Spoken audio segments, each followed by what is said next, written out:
Mr. President, I thank you for convening today's meeting. I thank SRSG and Head of UNAMA, Ms. Rosa Otunbayeva, for her briefing. Being her last in this current capacity, I'd like to place on record my delegation's sincere appreciation for leading this agency with distinction. We value her close cooperation and hope to carry forward the same with UNAMA in the future. Our delegation also notes the comments made by Ms. Hanifa Girawal. India and Afghanistan share a civilizational relationship. Being contiguous neighbors, our bonds of friendship span many centuries, and this history inspires us to foster closer engagement with the Afghan people. India has a paramount interest in ensuring peace and stability in Afghanistan. We believe in the utmost importance of international and regional consensus and cooperation on key issues concerning Afghanistan and actively engage with all relevant parties to promote peace, stability, and development in the country. Our participation in UN meetings in Doha and other regional forums reflects our efforts. India's immediate priorities in Afghanistan include provision of humanitarian assistance and implementation of capacity-building initiatives for the Afghan people. India's commitment to Afghanistan's reconstruction is demonstrated through more than 500 development partnership projects across all provinces. Our work with UN agencies in critical areas such as health, food security, education, and sports is also the manifestation of this goal. Mr. President, in the aftermath of the earthquake earlier this month, India was among the first countries to provide humanitarian assistance. We immediately delivered 1,000 family tents and 15 tons of food supplies to the affected provinces of Afghanistan. An additional 21 tons of relief materials, including essential medicines, hygiene kits, blankets, and generators, were dispatched. More relief supplies are underway and will be delivered in the coming days. This humanitarian assistance dovetails with India's support since August 2021, during which we have supplied around 50,000 tons of wheat, over 330 tons of medicines and vaccinations, 40,000 liters of pesticides and other essential social support items for millions of Afghans in dire need of humanitarian assistance.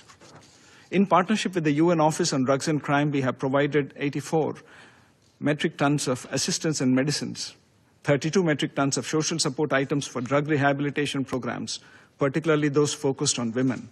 India's scholarships and fellowships to Afghan students since 2023 total over 2,000 such undergraduate and postgraduate scholarships, including nearly 600 for girls and women. Mr. President, India is closely monitoring the security situation in Afghanistan. The international community must coordinate efforts towards ensuring that entities and individuals designated by the UN Security Council, the ISIL and Al-Qaeda and their affiliates, including Lashkar-e-Taiba and Jaish-e-Mohammed, along with those who facilitate their operations, no longer exploit Afghan territory for terrorist activities. On the political front, India's External Affairs Minister has spoken twice with the acting Foreign Minister of Afghanistan. We welcome the strong condemnation of the Pahalgam terrorist attack of 22nd April 2025 by the Afghan side. Mr. President, any coherent policy to address a post-conflict situation must combine incentivizing positive behavior and disincentivizing harmful actions. Focusing only on punitive measures is unlikely to meet desired results. The United Nations and the international community has adopted more nuanced approaches in other post-conflict contexts.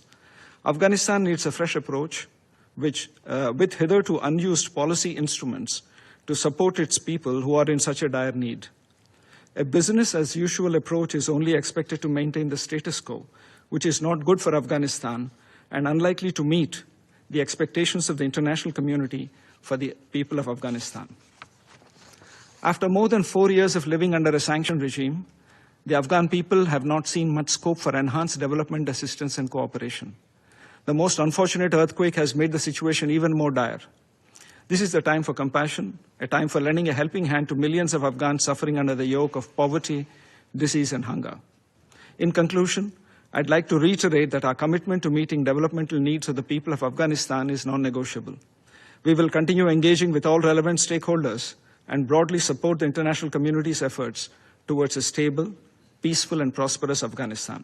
I thank you, Mr. President.